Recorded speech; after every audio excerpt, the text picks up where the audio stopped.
Take a look at this. It's a map of this place back when it was an art museum. There should be a ventilation tunnel underground. And that'll get us out of here? It should, but it's so narrow you might be the only one who can fit through. So I'll get help and come back, right?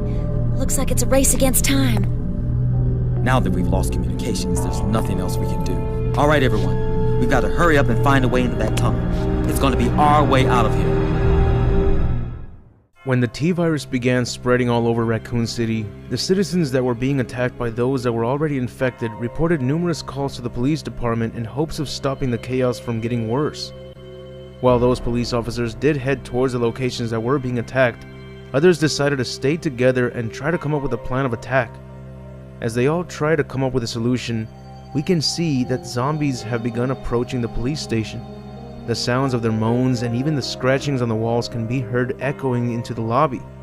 Only 2 officers are keeping an eye on things, and as soon as they begin hearing those noises, they alert the remaining officers who still haven't came up with a plan of attack. But if they can't wait any longer, then their only means of escaping would be by using the sewers. They can leave the city by sneaking through the sewers, and this way they can avoid getting attacked by more zombies. But that's one thing they can't do without permission from the police chief, Brian Irons. Everyone begins to panic as the noises are getting closer and closer. They ask, where's the police chief? And when the hell is he coming back? One of the officers tells them that they can't wait any longer and they're already hearing noises coming from outside. They're coming closer and they can't hold on any longer.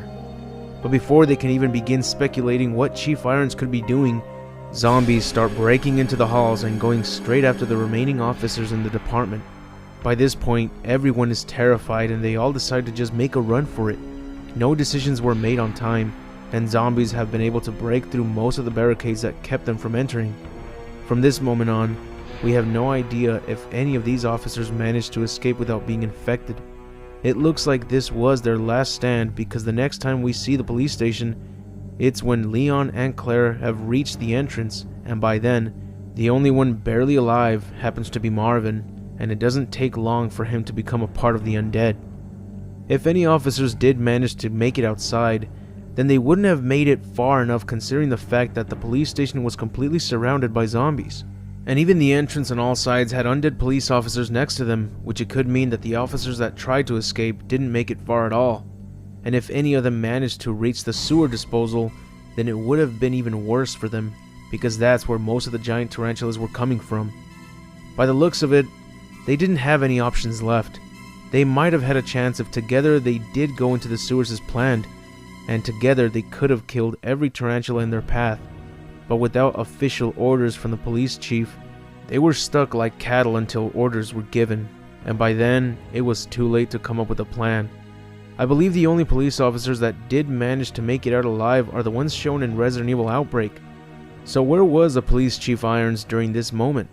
Well, in the manhwa version of Resident Evil 2, Chief Irons was with a squad of Umbrella soldiers infiltrating their own lab, disposing of every worker and retrieving the G-Virus before getting rid of William Birkin. That's right, in this version, Brian Irons went along with the Umbrella soldiers to personally put a bullet in Birkin's head.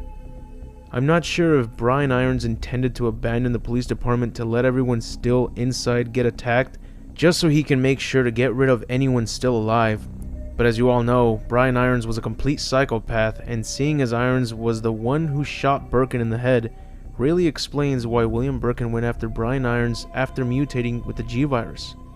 A hell of a neat twist if you ask me. Even his transformation of the G-Virus is shown here, and it almost looks like a transformation that came straight out of the 1982 film, The Thing.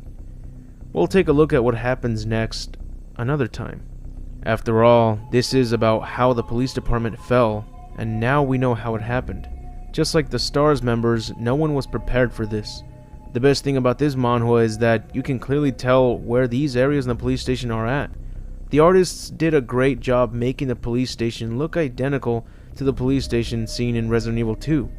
But now that Resident Evil 2 is getting a remake, I wonder if the design of the police station will be altered and will no longer look the same. As much as I like improvements, I don't think I want to see a new redesign of the police station, as I find it to be more intriguing if it looks the same but with more attention to detail. Let me know what you think about a redesign of the Raccoon City Police Department. Listen up, everyone. Help's on the way.